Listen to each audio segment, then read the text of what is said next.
Hey everyone, I'm Jason, the creator of the Army Showcase over at www.tabletopbattlefield.com, and I just got back from my local GW store with a copy of the new edition of Space Hulk. Let's crack it open and check the contents.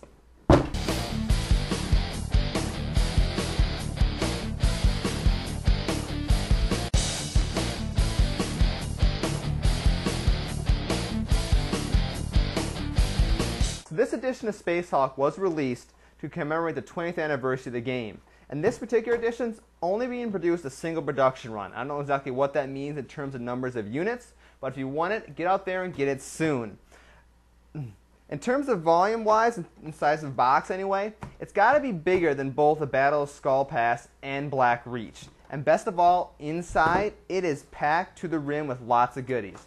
The one note before I dive into this, if you did what I did, where you went online and pre-ordered it through Games Workshop website and had it sent to a local GW store, a local GW store has no idea they have your copy. It's a bit of a screw-up on their part, so what you're going to do is get out there, get your copy early, and be sure to take your receipt from the website into the store so they can give you your copy.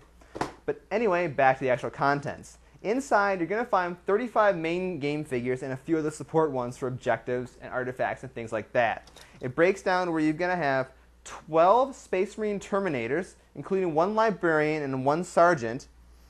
You've got 22 Gene Stealers in various poses. I think there's actually 11 different poses, so 2 of each. And then you've also got a single plastic Broodlord. This is, I believe, the first time the Broodlord models ever come out in plastic. In terms of quality, these things are fantastic. And not only in sculpting quality, they're easily comparable to any of the other 40K figures, but also in theme and style of design. The Gene Stealers are standing on like piles of skulls, climbing down bulkheads, busting out of the ground. Where the Space Marine Terminators are really cool because they're like in various battle positions, and even one of them is actually carrying the dismembered head and backbone of a Gene Stealer. So that's giving a really cool effect to the game. I'm very impressed with the figures. And if you are just a 40K player, in terms of what cost-wise, you're probably getting over $200 worth of figures in this box. Because do the math, 12 Terminators is like, what, a little over 2 boxes of Terminators. 22 Gene Stealers is almost 3 boxes of Gene Stealers. And the Broodlord, the metal one, was $17 by himself. I'm sure he's more expensive now. And of course, you've got your rule book and you've got your mission book. The rule book clocks in at 23 pages and is full color. Really easy to read and got lots of pictures to explain all the different concepts of the rules. And this is not a direct translation of 40K. It is actually a different game. It is the original Space Hulk game for the most part, with a few extra things added in, a few things streamlined. So it's going to play different than 40K, and it's got a different set of rules, which are frankly a lot simpler than the normal 40K rules. Then you've got a 47 or 48 page, 48 page mission book. It's got 12 missions in it you can play, plus other background information about the rules and the characters and the world of Warhammer 40,000 and what Space Hulk's all about. Of course, you've got your support elements here. You've got 5 6-sided dice, and they're actually really cool looking dice. They're kind of striped and camouflaged a little bone color with a little bit of brownish camouflage. Pretty cool. You've got a timer, because one of the neat things about this game is the humans have only so much time to act in their turn, when the Gene Stealer player can take as long as he wants. So you got a timer for that thing to keep track of the turn time. And one nice little surprise they give you here is you got 4 empty plastic bags. It seems simple little thing to do, but when you get lots of cardboard counters and pieces going in these games, it's often a mess to keep them straight. Some companies could really learn from this, i.e. Fantasy Flight Games. They're notorious, at least StarCraft, the board game anyway, had lots of little pieces and nowhere to put them. So that's a really nice little bonus thing that GW did. Small, but it's a nice little touch.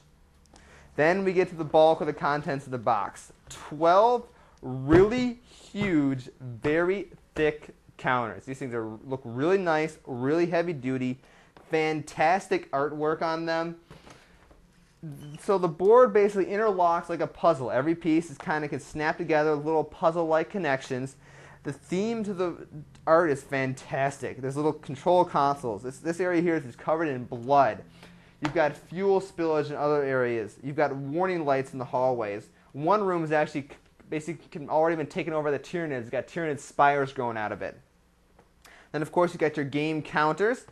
Same exact material. One's already fallen out. Same exact material that the game tiles are made of. Excellent quality, nice little artworks.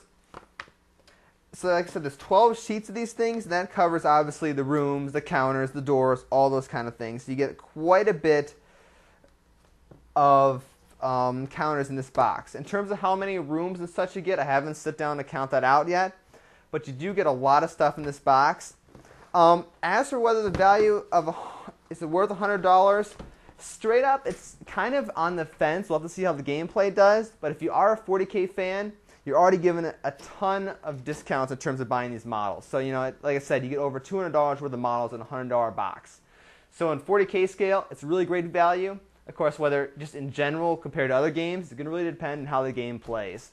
So I'm going to go ahead and see if I can try to track some people down and play this game shortly once I get everything assembled. So that wraps up this first look at Space Hulk by Games Workshop. Once again, I'm Jason. For more information on World of Miniature Wargaming or to submit your own content, check out the Army Showcase and Tabletop Battlefield podcast over at www.tabletopbattlefield.com. Thanks for watching, and if you're in the United States, have an awesome Labor Day, and welcome to fall.